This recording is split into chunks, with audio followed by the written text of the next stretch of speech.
bonjour Christian. Bonjour. Bon, on va te poser quelques petites questions, hein, si ça ne te dérange pas. Si c'est pas trop difficile, je vais bien. Non, on va s'en sortir. Hein. Bon. On va remonter un peu dans le temps parce que c'était quand tu étais jeune. Est-ce que tu vas te rappeler? Ça va faire très loin, hein, bon. On essaye. Allez, après une période euphorique d'orchestre de variété, ouais. Hein, tu étais le patron de 2 orchestres, je pense, à l'époque. Hein. Exact, oui.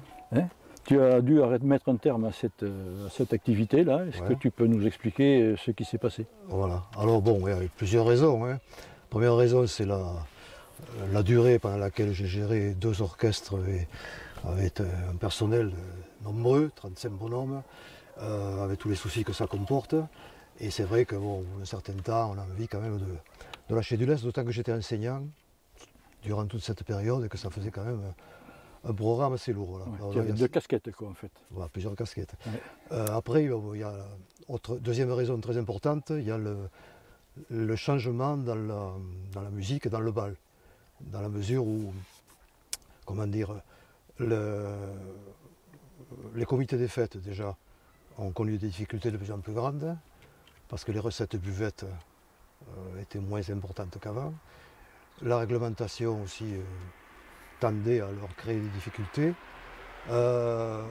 Autre raison, l'instabilité des musiciens, qui, tant qu'il y avait des dates, et on faisait des super calendriers où on jouait quasiment tous les jours en été par exemple, et même en hiver, les calendriers sont devenus de plus en plus difficiles à remplir. Et comme les musiciens étaient tous des intermittents du spectacle, il leur fallait à chacun 43 dates par an. Donc à partir d'un certain moment où le bal a mal marché, ces musiciens sont devenus plus instables. Et après avoir gardé les musiciens pendant une quinzaine d'années au moins, sans changement d'équipe, il a commencé à y avoir des changements. Voilà, et donc ça aussi, ça a provoqué une perturbation très importante. Voilà, et bon, et puis il y a d'autres raisons. Les styles de musique qui ont changé aussi, puisque avec Test et Baccarat, surtout avec Test, on faisait des standards des années 70-80, avec des morceaux de groupes très super.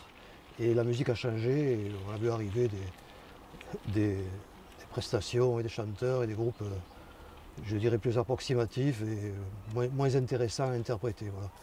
Donc c'est un faisceau en fait de causes qui a fait que ça devenait moins intéressant, voilà, de continuer dans un contexte qui était complètement différent des années 70, 80 et même 90. Bon, donc après cette période-là, tu as été obligé de te reconvertir, donc tu es passé à l'occitan. Et qu'est-ce qui t'a motivé à faire ce genre de musique et changer ce langage-là? Alors l'occitan, ouais, c'est une histoire particulière. Ça s'est fait au début un peu par hasard parce que, en fait, au début des années 80, on a décidé avec le groupe Test, à l'époque, de faire un 45 tours. Et donc on avait prévu de faire 2 morceaux, bien sûr, 2 chansons, et de les enregistrer à Toulouse, au studio Polygone. Et à 15 jours du studio, mes musiciens, à qui j'avais dit de préparer 2 chansons, n'avaient quasiment rien fait. Donc on avait une chanson instrumentale, et on avait la face B qui n'était pas encore arrêtée. Et alors j'ai dit, écoutez, je vais faire un truc à moi, je vais vous donner une chanson. Alors c'était Au Carole de Schubert. Et j'ai dit à la répétition, ben, j'arriverai, je ferai un truc à moi sur cette chanson. Et effectivement, je suis arrivé à la répétition avec un texte en occitan. Et donc cette chanson en occitan s'est retrouvée en face B. Voilà. Ensuite, c'est arrivé aux oreilles des occitans de Révolum, Révolum, c'était une boîte une maison de disques où il y avait tous les chanteurs occitans, qui m'ont fait venir, qui m'ont dit ouais, tu devrais faire un album, c'est bien ce que tu as fait, etc. Et donc à cette époque-là, je n'avais pas du tout envie de faire de l'occitan, puisque j'étais dans mes chansons, dans mes groupes, Led Zeppelin, Deep Purple, ou Goldman, ou Johnny, etc., des trucs comme ça. Et donc voilà, donc j'ai pas donné suite. Pour l'anecdote aussi, il y a René Cole qui avait voulu entendre les 2 chansons, qui m'avait dit oh, c'est la face B qui est la plus intéressante, cette chanson en occitan. On va monter à Paris, et je te présenterai les types des maisons de disques, les principaux. Et on l'a fait effectivement, il m'a pris à Paris. Et donc c'est Jacques Revaux, c'est Charles Tallard qui ont écouté cette chanson et qui nous ont dit Ouais, c'est pas mal, mais quand ça marchera chez vous, on prendra le relais. Donc voilà, ça c'est pour l'anecdote. Voilà. Et donc, pourquoi je suis arrivé à l'Occitan ensuite? 10 ans après, j'ai décidé quand même de faire un album en Occitan parce qu'entre-temps, j'avais fait 2 chansons en français, dont une qui s'appelle Juste notre refrain, et qui avait été signée par Pathé Marconi, et qui devait bénéficier d'une grande promotion de prime time. Je devais passer la sacrée soirée avec le groupe, etc., etc. Et cette chanson n'est pas sortie parce qu'il y a eu l'entente entre WA, où il y avait les Gold, et nous, qui étions chez Pathé Marconi.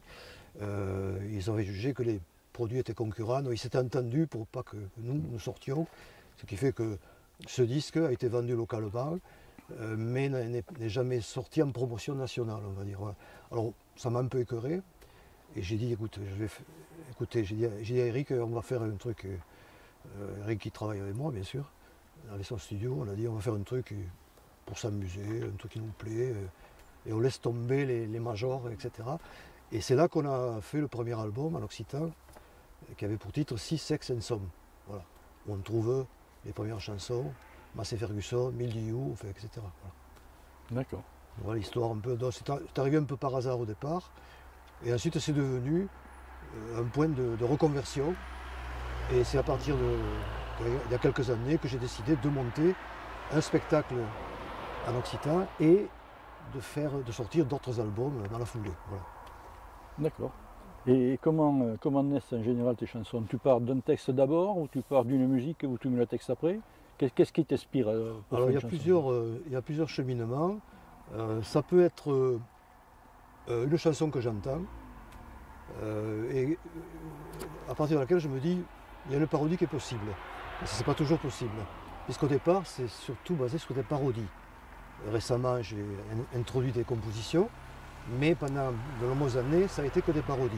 Donc soit j'entends une chanson, je dis celle-là, elle est susceptible d'être parodiée, soit je m'arrête sur un mot ou une phrase. Par exemple, en entendant Only You des Platters, j'ai dit Only You, Build You, j'ai dit ça sonne pareil. Donc à partir de mots qui sonnent proches, on va dire entre guillemets de l'occitan, je construis une chanson.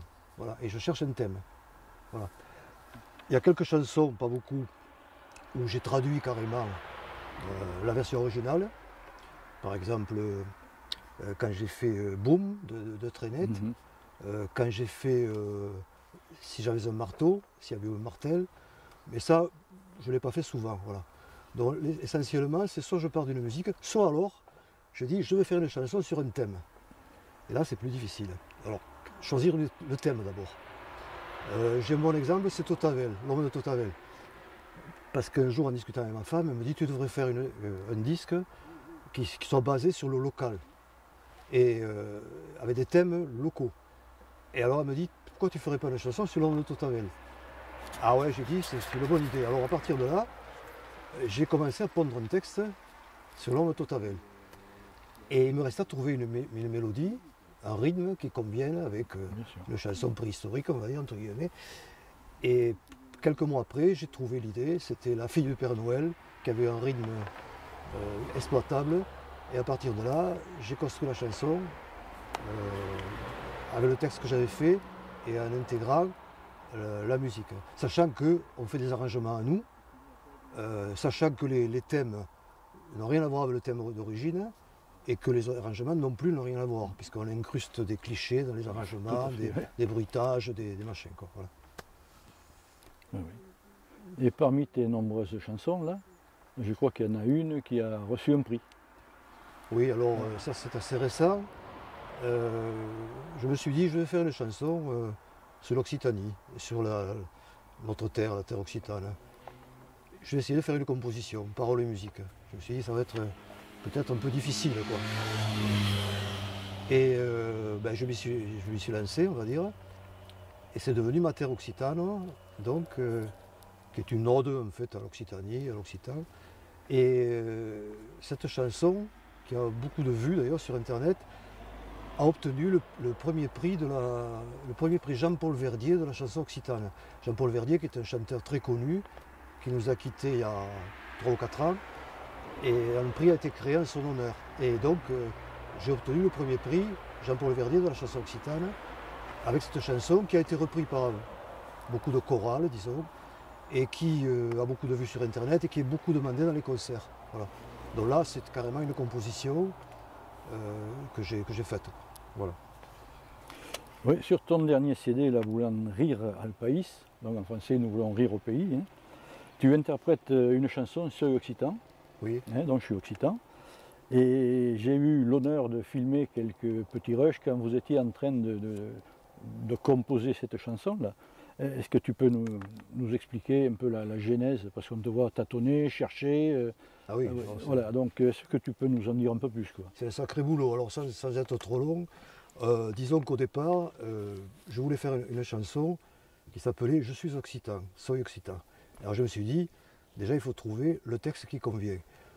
Pour moi, occitan, ça rime avec plein de choses, ça rime avec soleil, garrigue, figue, olivier, galéjade, humour, etc., cathare.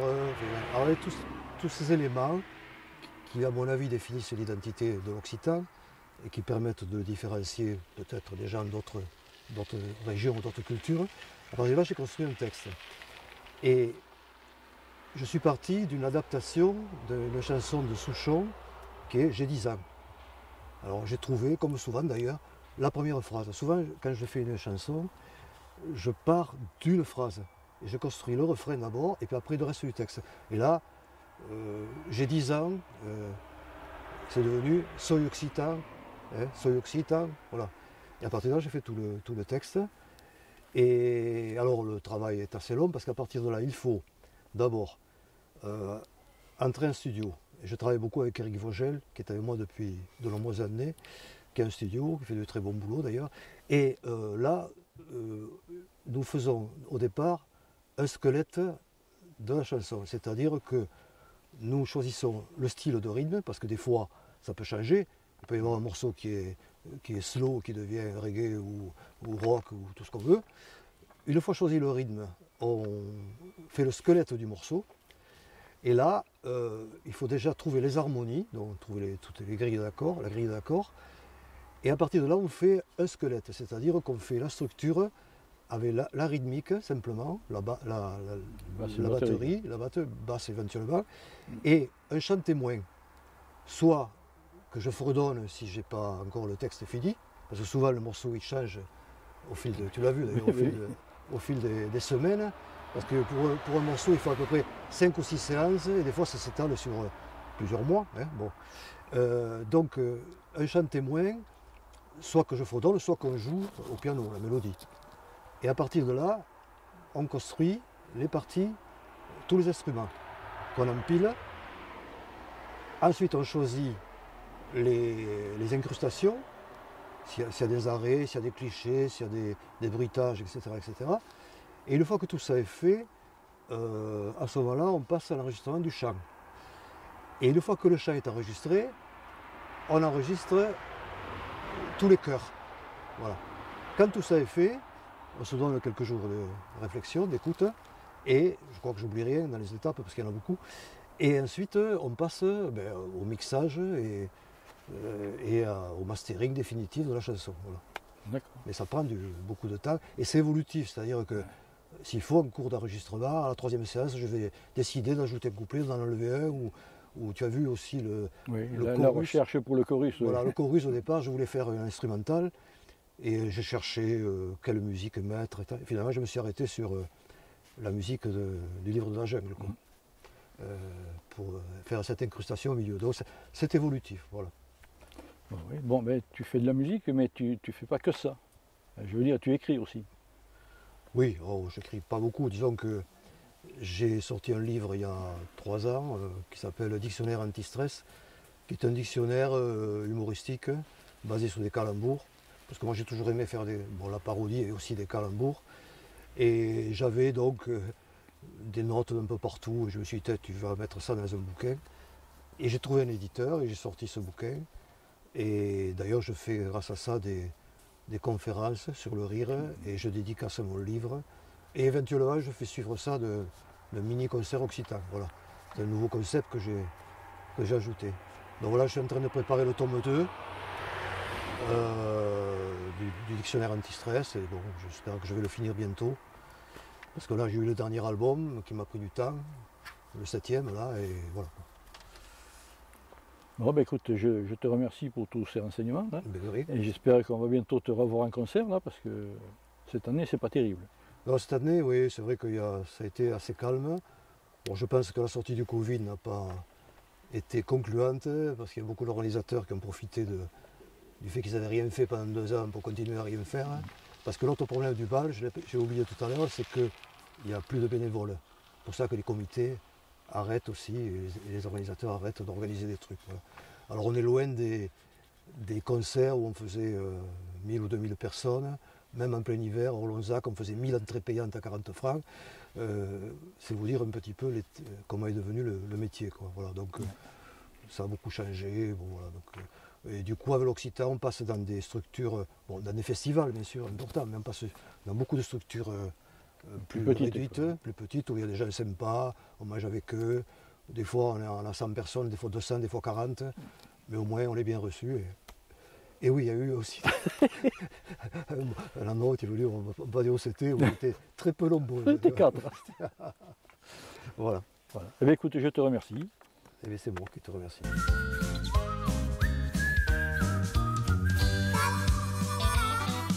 Uxita, escuto me te dice soy Uxita.